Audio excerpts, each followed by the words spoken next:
Whoopi Goldberg, yesterday, she did her full apology. So you'll remember that 2 days ago, Whoopi Goldberg went on The View and she suggested that the Holocaust was not about race. And this tied into a broader ideology of the left, which suggests that Jews are white people and therefore the Holocaust was actually white people attacking white people, which is a thing she actually said on air. Then she went on Stephen Colbert, where she quasi-apologized and then doubled down and suggested once again that the Holocaust was not about racism because it was white people attacking other white people. She issued a written statement. The written statement came out before the Colbert appearance, but probably was written after she had taped for Colbert already. In any case, she came out on the air yesterday, and then she did her fulsome apology. Here was Whoopi Goldberg apologizing on The View yesterday. I said something that I feel a responsibility for not leaving unexamined because my words upset so many people, which was never my intention. I said that the Holocaust wasn't about race, and it was instead about man's inhumanity to man. But it is indeed about race because Hitler and the Nazis considered Jews to be an inferior race. Now, words matter, and mine are no exception. I regret my comments, as I said, and I stand corrected. I also stand with the Jewish people, as they know, and y'all know, because I've always done that. Well, I mean, to be technical, you haven't. I mean, I'm old enough to remember when Whoopi Goldberg was retweeting things about massacred Palestinians by the terrible Jews over in Israel. She tweeted way back in November of 2012, question, who started this round of fighting between Palestinians and Israel? Everyone wants to retweet about their side. Someone explain, please.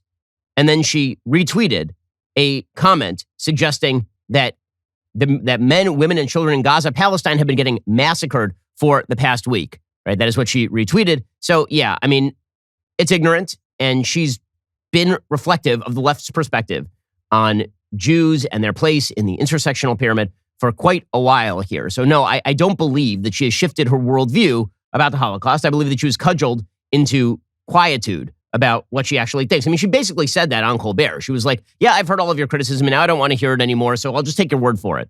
I'll take your word for it. Okay, fine. So here's the deal. She's now been suspended for a couple of weeks. According to TV Line, she's been suspended for 2 weeks. ABC News President Kim Godwin confirmed the suspension on Tuesday and released a statement saying, effective immediately, I am suspending Whoopi Goldberg for 2 weeks for her wrong and hurtful comments. While Whoopi has apologized, I've asked her to take time to reflect and learn about the impact of her comments. The entire ABC News organization stands in solidarity with our Jewish colleagues, friends, family, and communities. So today's episode of The View aired with 4 co-hosts, Joy Behar, Sunny Hostin, Sarah Haynes, and Tara Setmeyer. So again, combined IQ, that of a kumquat. The uproar began on Monday's episode of the ABC daytime talk show on that conversation over the graphic novel Mouse and a Tennessee school board not using it for 8th graders. And then she had issued an apology on Monday night where she quoted Jonathan Greenblatt of the ADL, and then she went on Colbert and all the rest of it. So apparently some of the other ladies of The View are very upset about all of this. They say that really she shouldn't be suspended for any of this sort of stuff and that they're angry about all of this. But here is the thing. Here's the thing. You set the standard. You said, now in a normal world, I would say that you shouldn't be suspended because I'm basically in favor of people being able to say whatever they want to say. And so long as they aren't calling for violence and so long as they aren't overtly reflecting Nazi tautologies, then I think they should pretty much be able to stay on the air, which is why I've never called for the deplatforming of pretty much anyone, including, by the way, people who I think are absolutely horrifying in every available respect. In fact, even if people are Nazis, I generally think that they shouldn't be taken off places like Twitter or Facebook because I believe that the best rebuttal to that sort of terrible speech is better speech. And so I normally wouldn't think that Whoopi Goldberg should be removed from air. I mean, they knew what they had when they hired her, and nothing has changed since then.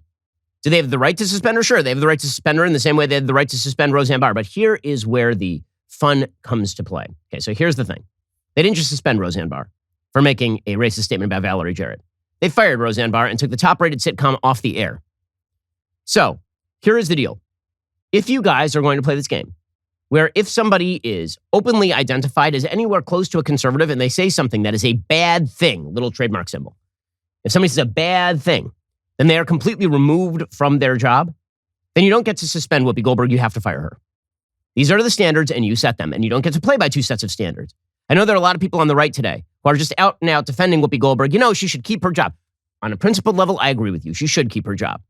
But the left does not live on that principled level anymore. And so mutually assured destruction must be achieved here. Because the way that the system currently works is that if you are somebody who is even remotely to the right of Karl Marx, and you say something that the left perceives as bad, They will attempt to deplatform you, they will attempt to destroy your advertisers, and they will demand that you be silenced. And until the left learns that this standard applies to everyone or no one, it should apply to everyone. Until the left learns that they don't get to play this game where Whoopi Goldberg goes off the air for 2 weeks, but if you're a conservative and you say something similar, then they knock you off air forever, then Whoopi Goldberg should be knocked off air forever. Them's the rules. You made them, and now you get to live with them. The double standard is significantly worse. The double standard is significantly worse than holding them to their own standard here. The reason being, if one side applies the rules and one side does not apply the rules, there really are no rules. There is just a cudgel. And that's what the left has been using. I'll take an example. So Ilya Shapiro, right, who said something super not racist on Twitter about Joe Biden's Supreme Court pick. He is now under investigation by the administration over a Georgetown law. You'll recall that what the crime was that Ilya Shapiro committed was he posted on January 26th, following Joe Biden's pledge to put a black woman on the Supreme Court. What he tweeted was, quote, objectively, best pick for Biden is Sri Srinivasan, who is solid, progressive, and very smart. Even has identity politics benefit of being first Asian, Indian American. But alas, doesn't fit into latest intersectional hierarchy, so we'll get lesser black woman. Thank heaven for small favors? Question mark. Okay, so what he meant by that is we will get a person who is lesser, not because they are black, but we will get a black woman who is of lesser caliber than this other judge that Ilya Shapiro was citing as quite brilliant and far to the left.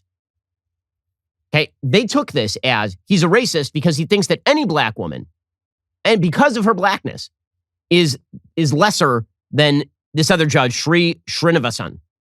Okay, well, that's really a misread, and it's an obvious misread. It doesn't matter. Georgetown suspended him, pending investigation, and they might fire him.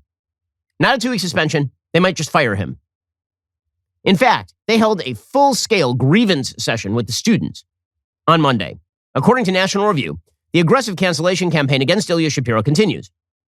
On Monday, Georgetown Law Dean William Traynor announced that Shapiro would be put on administrative leave from his new post at the law school's Center for the Constitution, pending an investigation into a series of tweets that Shapiro posted on January 26th, criticizing the use of racial preferences in Supreme Court nominations. Now, number one, what investigation is necessary? The tweets are public. You can read them, and then you can have an opinion. Like, what do you get the FBI on this exactly? It's not about that. It's about telling the students that we have entered an investigation so that you can dump him. Student activists were unsatisfied on the heels of a Georgetown Black Law Student Association petition calling for Shapiro's termination. A message went out last night announcing that a coalition of Georgetown law students will gather for a sit-in calling for the immediate termination of Ilya Shapiro and for the administration to address BLSA demands. According to this columnist for National Review, Nate Hochman, reporting, when I showed up at the Georgetown University Law Center library this morning to report on the sit-in, I was denied access by school security. But I caught the second half of a live stream of the event, broadcast via BLSA's Instagram page. Dean Traynor himself was front and center, accompanied by Mitch Balin, GULC's Associate Vice President and Dean of Students, Sheila Foster, the Associate Dean for Equity and Inclusion, and Amy Uhlman, the Director of the school's Mission and Ministry Program. A chastened-looking Traynor spent more than an hour answering questions from what appeared to be the BLSA leadership team in a closed auditorium. The dean, striking an apologetic tone, echoed the language of the activists in the crowd, assuring the assembled student he was appalled by the painful nature of Shapiro's tweets and promised to listen, learn, and ultimately do better. But he also seemed to be attempting to appease the students without committing to any definitive disciplinary action for Shapiro. Since we're a private institution, the First Amendment doesn't apply to us, he said. It's not the First Amendment that's the university's guideline. On the other hand, the university does have a free speech and expression policy which binds us. The crowd was skeptical, directly criticizing Traynor's messaging as dishonest and pushing for more aggressive action against Shapiro. One student floated the idea of defunding the entire Center for the Constitution if Shapiro were allowed to remain. You can do as much diversity training as you want with the staff, the student continued, but I feel like the center has a certain ideology, so I really want you to defend why we need it. Beyond free speech and beyond diversity of opinion. I want us to think critically about why we still need it. Traynor said he thinks the center is important, but quickly added that he wanted to, quote, draw a line between conservatism and things that are racist. At another juncture, a student demanded that the dean cover for the classes that the activists had missed as a result of the sit-in, suggesting that the move be part of a reparations package for Black students. She followed up by insisting that students be given a designated place on campus to cry. Is there an office they can go to? I just don't know what it would look like, but if they want to cry, if they need to break down, where can they go? Because we're at a point where students are coming out of class to go to the bathroom to cry. And this is not in the future, she added. This is today. Dean Balin said, "It is really, really hard to walk out of a class or meeting in tears, and you should always have a place on campus where you can go. And if you're finding that you're not getting the person that you want to talk to or not getting the space you need, reach out to me anytime, and we will find you a space." Another student pressed the deans to send out an email attacking BLSA's critics. "Something that's important is to remind our classmates that are attacking us. They are only here because our ancestors were sold for them to be here," she said. So if you oppose them, it's because you are in league with slaveholders. And I think it's a very important fact that it is not talked about explicitly enough because we are still being attacked. Traynor maintained a deferential tone. Dean Foster said, "What I hear today is you lost our trust as an institution. And we get that. And we take that responsibility and accountability. We have to take accountability." And then there were murmurs of agreement in the audience. And Dean Traynor said, "As Dean Foster said, we've lost your trust. We're hoping to get it back, which is why we are sitting here today." Now, the hilarious thing about all of this is that Georgetown Law has professors who have said insane things in the past. I mean, there is a professor who suggested recently that people who voted for Trump should basically be destroyed. Aaron Sibarium at the Free Beacon recently reported that there were professors at the school who overtly called for discrimination against anybody who would work for a Trump-appointed judge, for example. All of this is absurd because this is the way that this works. Right? Aaron Sibarium wrote that there was a professor named Heidi Lee Feldman in 2020 who tweeted that law professors and law school deans should not support applications from our students to clerk for any judge supported by Trump. Quote, "To work for such a judge indelibly marks a lawyer as lacking in the character and judgment necessary for the practice of law." The tweets appear to violate Georgetown's non-discrimination policies and Washington, D.C.'s, which prohibit discrimination and harassment based on a political affiliation. Were there any sort of consequences for that? No, of course not. Of course there are no consequences for that because the double standard only applies to one side. That is the way that this works. It is important here to mention that the sort of argument that the nationalist conservative crowd has made, and it's somewhat well taken, is the idea that classical liberalism has no sort of systemic ability to reject the double standard that the left is currently applying. So what the left basically says is that if you say a bad thing, you should go away forever unless you're on our side, in which case you should stay forever. Classical liberals defend that against that by saying everybody should be allowed to say what they want. But the problem with that is, of course, everybody has standards as to what they think should be inside the Overton window and what should be outside the Overton window. And so what nationalist conservatives say, and I would say traditional conservatives have always said, is that when it comes to private institutions, particularly private institutions that are geared toward the right, classical liberalism is not enough. That either institutions retain a certain orientation toward virtue and decency, or they don't. And once you get rid of those orientations, they are quickly replaced by a bunch of hypocritical leftists who cite classical liberalism in order to promote their own viewpoints, and then immediately turn on classical liberalism the minute it no longer suits them.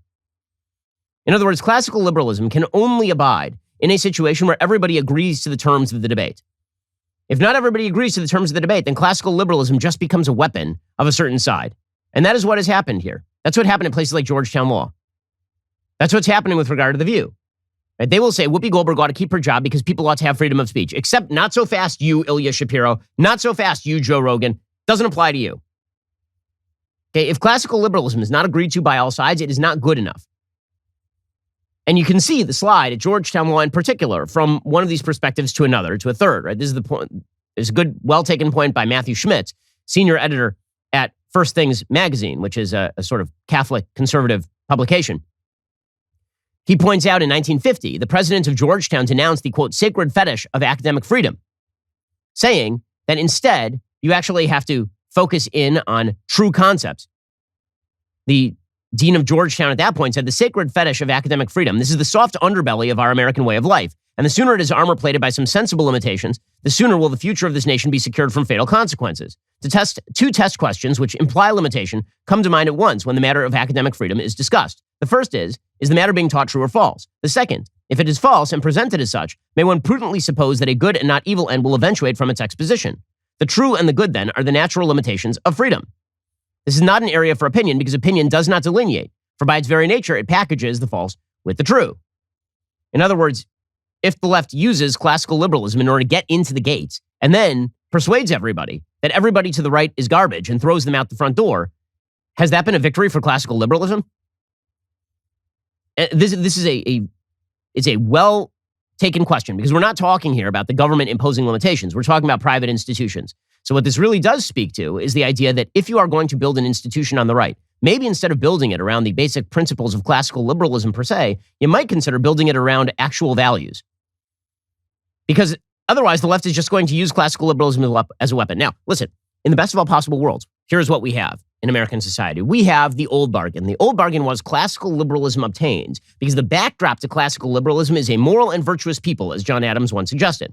Right? John Adams suggested that the only way that you could have freedom is if the people themselves were moral and virtuous. When you have a non-moral, non-virtuous people, in fact, when the idea of morality and virtue have been thrown out the window or have been substituted for by militant secular leftism, then freedom is no longer freedom. Freedom is just either libertinism or it is the reverse of freedom. It is censorship from the left. And that is what we are having right now. So there are two ways to fight that. One way is to reestablish a sense of morality and virtue in the American people. And that does require institutions that are dedicated to morality and virtue rather than the precepts of classical liberalism. The other is to hold the left to account to the tenets of classical liberalism or hold them to account to their own tenets. But one of the two has to happen. Either everybody gets to stay on the air or nobody gets to stay on the air. The left doesn't get to have it both ways. In other words, the left is trying to have it both ways. This is true, for example, with Spotify, where the problems continue to grow. According to Showbiz 411, Graham Nash wants Spotify to teach our children facts, not lies. The Crosby, Stills, Nash & Young singer has now joined Neil Young in asking Spotify to remove his songs from their service. This was after Joe Rogan's quasi-apology, sort of apology. David Crosby has sided with Neil Young as well. He said on Twitter, if he controlled his catalog, he'd remove it from Spotify. Crosby sold the rights last year. He has no say about his Spotify participation. And of course, this is snowballing. There are other celebrities who want to get in on the act, and that is being forwarded by the actual government. Right now, it actually does turn into a First Amendment issue. If Jen Psaki overtly pressuring Spotify to quash Joe Rogan, here is Jen Psaki suggesting that COVID disclaimers are not enough. There's quote unquote more that can be done. Our hope is that all major tech platforms and all major news sources, for that matter, be responsible and be vigilant to ensure the American people have access to accurate information on something as significant as COVID-19. That certainly includes Spotify. So this disclaimer, it's a positive step, but we want every platform to continue doing more to call out mis and disinformation while also uplifting accurate information. Ultimately, our view is it's a good step, it's a positive step, but there's more that can be done. There's more that can be done. When the federal government is now actually pressuring companies to violate free speech principles, that is a First Amendment violation. And this is super dangerous, which is why, again, Whoopi should lose her job. Again, let's hold them to their standard. Whoopi should lose her job. She was purveying misinformation. This means she should lose her job. If they're going to, you made this bed, you lie in this bed, should be the rule from the right. You made it, you lie in it, or we go weapons down and we try to reestablish some sense of classical liberalism in the country by agreement. Otherwise, it will be all-out warfare here. Who's got two thumbs and wants you to like and subscribe?